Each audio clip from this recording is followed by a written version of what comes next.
Good morning to you. Welcome to Breakfast with Charlie State and Louise Minchin. Our headlines today.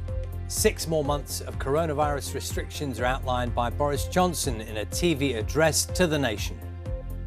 The single greatest weapon we bring to this fight is the common sense of the people themselves, the joint resolve of this country to work together to suppress COVID now.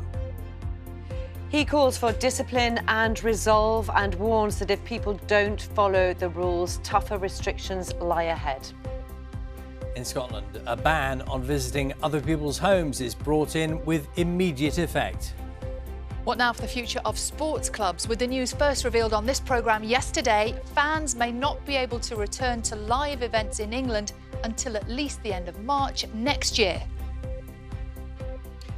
And the story of how these amazing photos were gathered by one man walking 6,500 miles around the coast of Britain. Plus, have you got your autumn wardrobe ready? Some cooler days and certainly some chillier nights with us, and even a little bit of rain at times too. Some of you have got that this morning. I've got all the details here on Breakfast.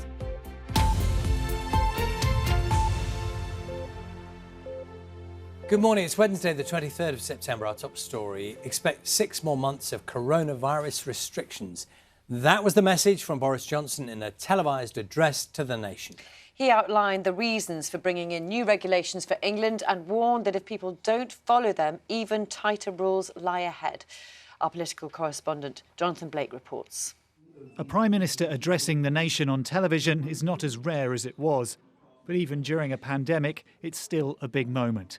After announcing new restrictions in England, Boris Johnson said a new national effort was needed. The single greatest weapon we bring to this fight is the common sense of the people themselves, the joint resolve of this country to work together to suppress COVID now.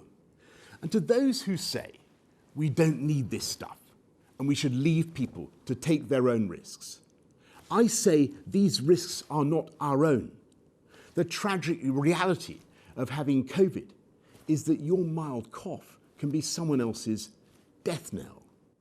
And as for that minority who may continue to flout the rules, we will enforce those rules with tougher penalties and fines of up to £10,000.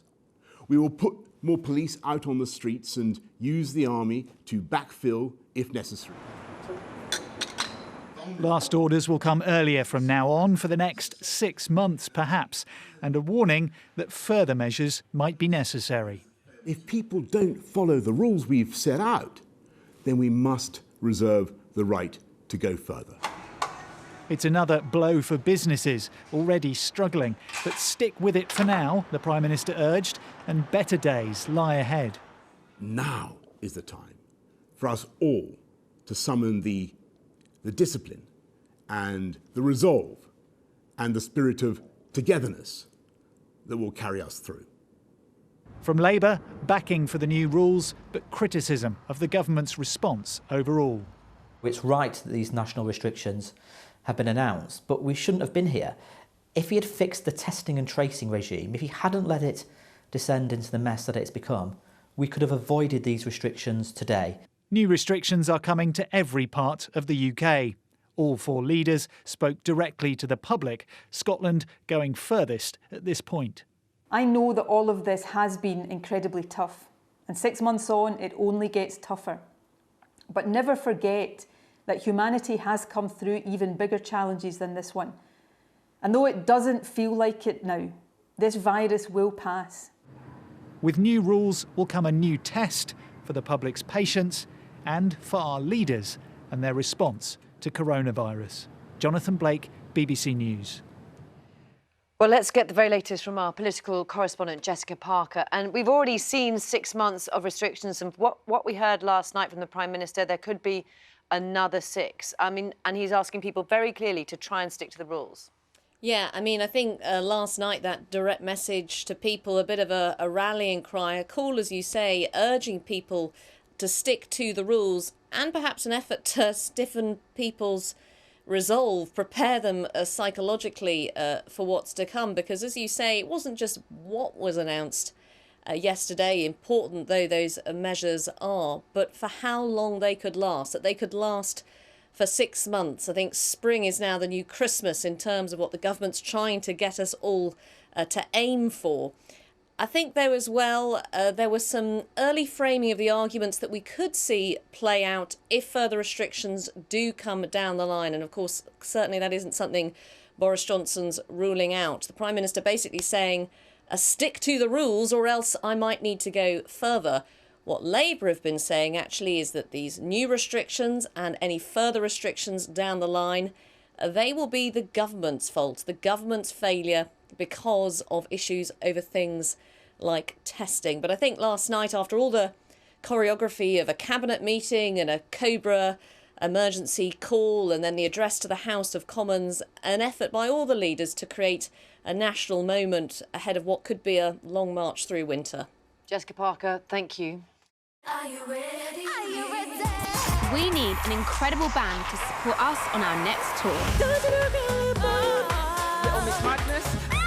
As you started moving, that's when your vocal lacked a bit. I can feel a split coming on.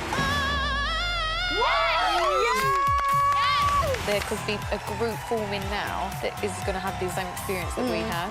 Is this the lineup? I feel like it is. It has to be. Little Mix The Search starts Saturday at 7 on BBC One and iPlayer.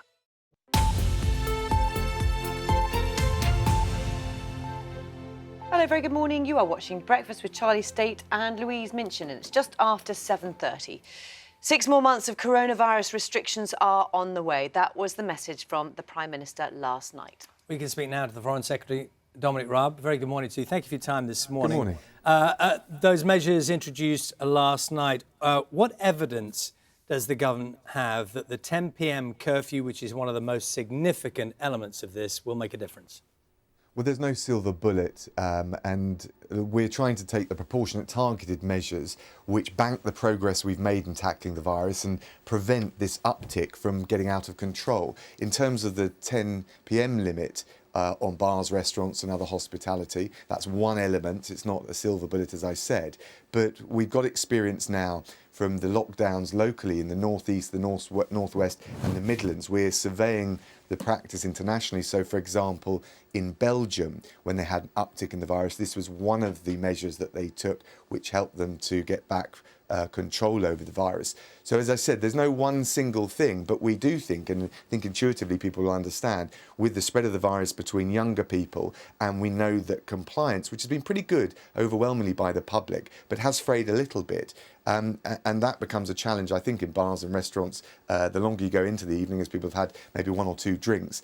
And the key thing is that overwhelmingly the public have done an amazing job. But we have seen an uptick in the virus. If we're going to bank the gains that we've made, progress through the difficult winter months, and then be able to progress even further, keep the economy open, keep businesses open, keep schools open, we need everyone to do their bit. And we need everyone to follow their guidance, not just the majority. So these measures across the board are aimed at just ensuring compliance and care as we come through the difficult winter months. Is it your understanding from the advice you get that more transmission takes place in the hospitality area, in those environments, than in households? I think there's a range of different risks of transmission. There has been a concern about intra-household transmissions. That's why we introduced this limit of 6.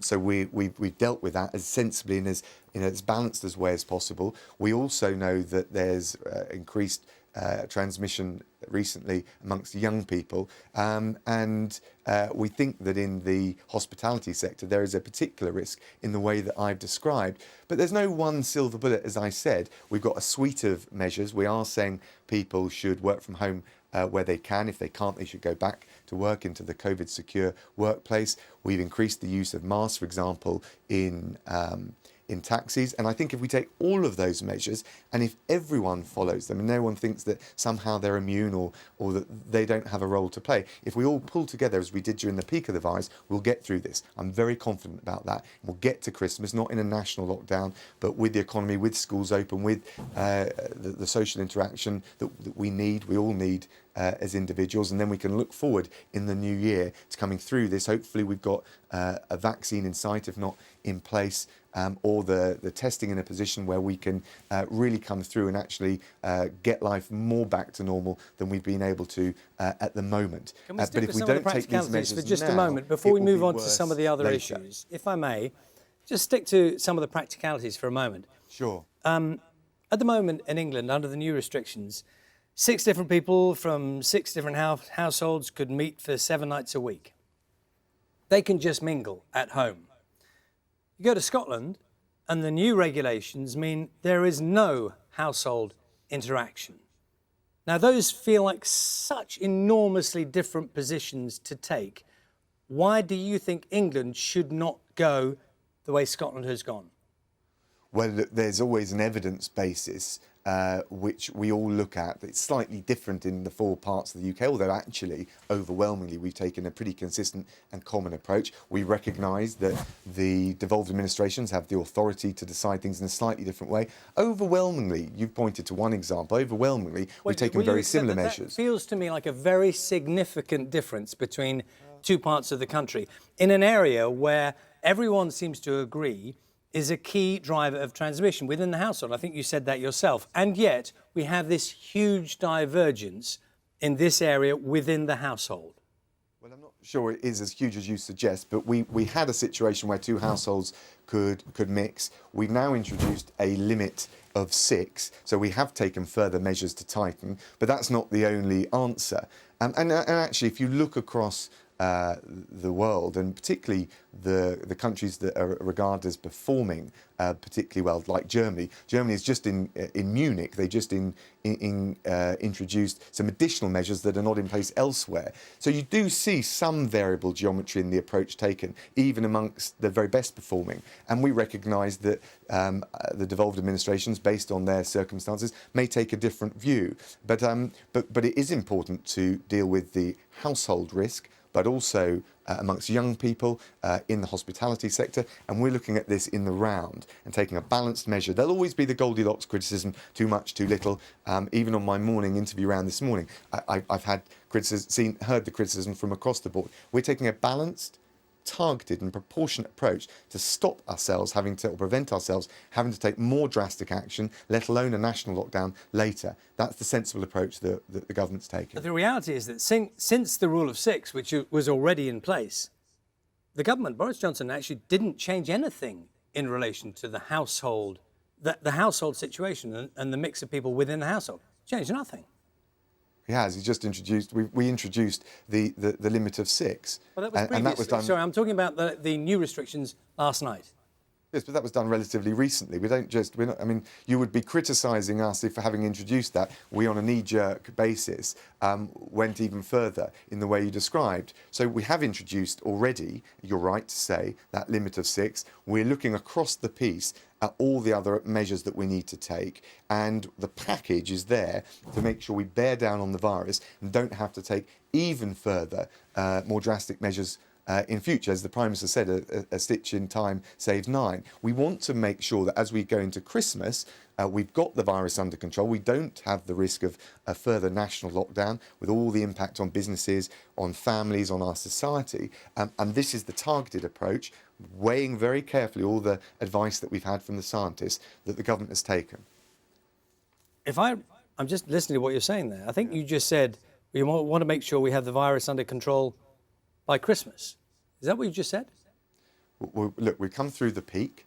We've got the virus down in terms of the hospitalisation rates, the death rates, but we've seen an uptick in cases. We want to make sure that that doesn't expand. We want to make sure that we don't lose the gains that we've already made. So there is a risk at this moment that suddenly we see that uptick flare up. It's not just localised, it's not just in certain sectors, but it becomes a national problem, and the risk is that we end up in a second national lockdown. The measures that we're taking are making sure that doesn't happen, that we maintain the low level of the virus, that we don't see it slip out of control.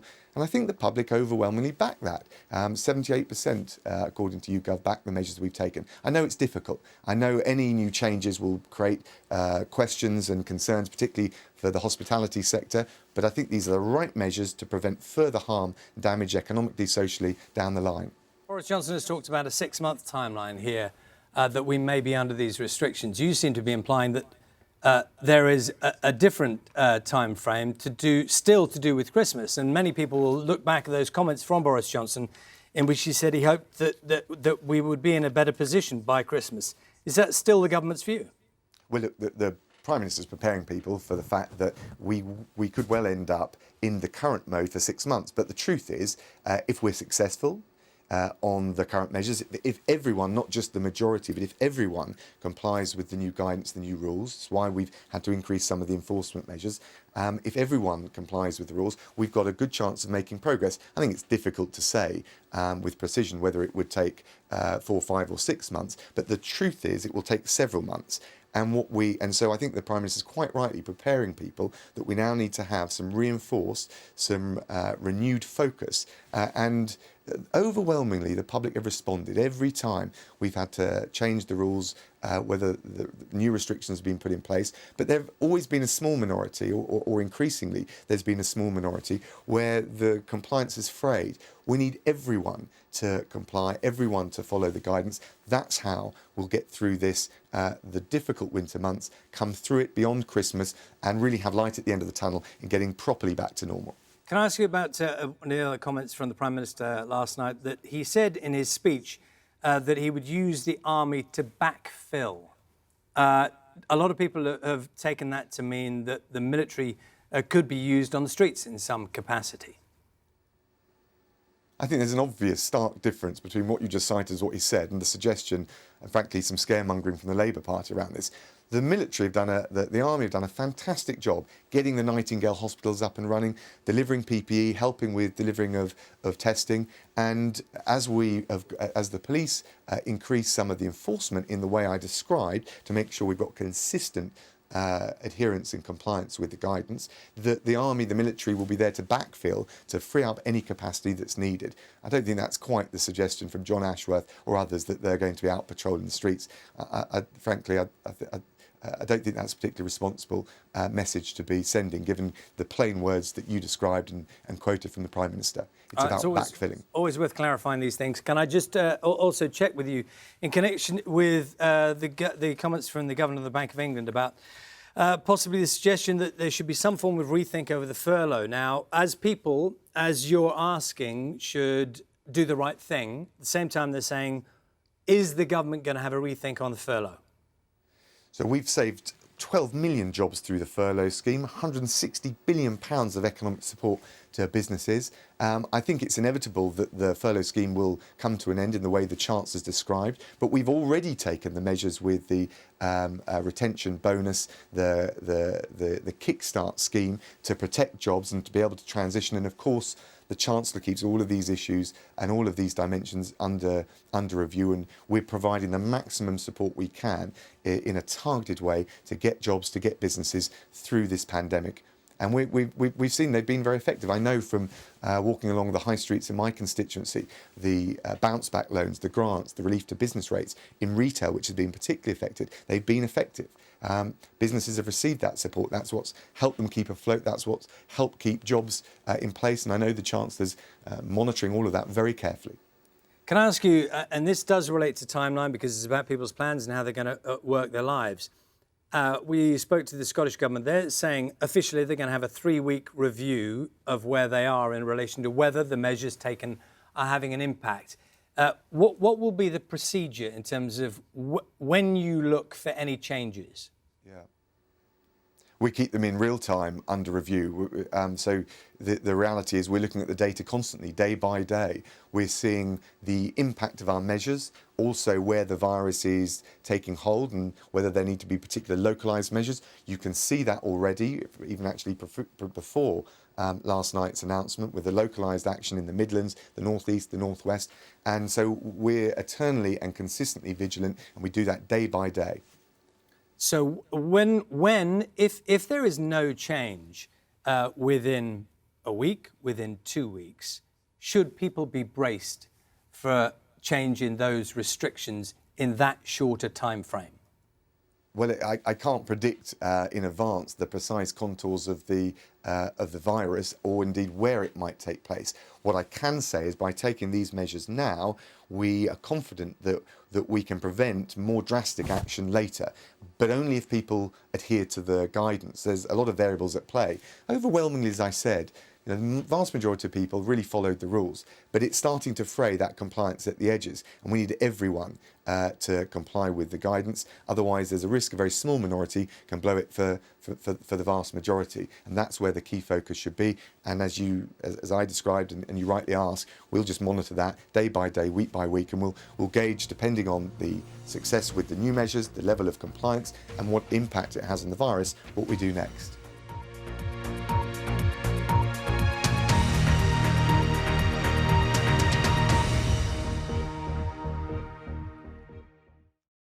See the headlines as they happen and watch BBC News live in the app and get the full story with bbc.co.uk/news. Follow the story for all the latest with BBC News.